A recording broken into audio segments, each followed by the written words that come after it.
ಬಾವಾ ಮೊದ್ಲು ನೀನ್ ಖಾಲಿ ಶೀಶೆ ಬಾಟ್ಲು ವ್ಯಾಪಾರ ಮಾಡ್ತಿದ್ದ ತಮಾಷೆಗೆ ಹೇಳ್ದೆ ಬಾವಾ ನಮ್ಮ ಹುಡುಗರು ವರ್ಧನ್ ಫ್ಯಾಮಿಲಿನ ಎತ್ತಾಕೊಂಬರ್ತಾವ್ರೆ.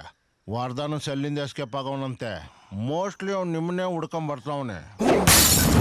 ಅಯ್ಯೋ ಬಾವಾ, ಇಷ್ಟು ದಿವಸ ಇವ್ರನ್ನ ಮುಂಡಾಯಿಸಿ ದುಡ್ಡೆಲ್ಲ ಈ ಬೇವರ್ಸಿಗಳ ಬಾಯಿಗೆ ಹಾಕ್ಬೇಕಲ್ಲ ಅಂತ ಬೇಜಾರು. ಬಂದ್ರು ನೋಡಿ ಲಕ್ಷ್ಮಿ.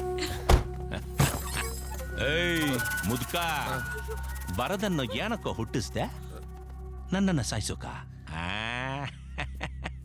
ಈ ವಯಸ್ಸಿನಿಂದನೇ ಮರ್ಡರ್ ಮಾಡೋದು ಶುರು ಮಾಡ್ಬಿಟ್ಟ ಗೊತ್ತಾ?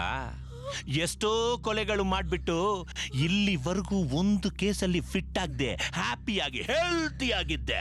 ನಿನ್ ಮಕ್ಕಳು ಬಂದ್ರು ನನಗೆ BP ಶುಗರ್ ಎರಡೂ ರೈಸ್ ಮಾಡ್ಬಿಟ್ರು. ನಿನ್ ತಲೆ ಮೇಲೆ ಆಣೆ ಮಾಡಿ ಹೇಳ್ತೀನಿ, ಅವರಿಬ್ಬರನ್ನು ಪೀಸ್ ಮಾಡಿ ನಾಯಿ ನರಿಗಳಿಗೆ ಬಿಸಾಕ್ತೀನಿ. ನೋಡ್ತೀಯಾ?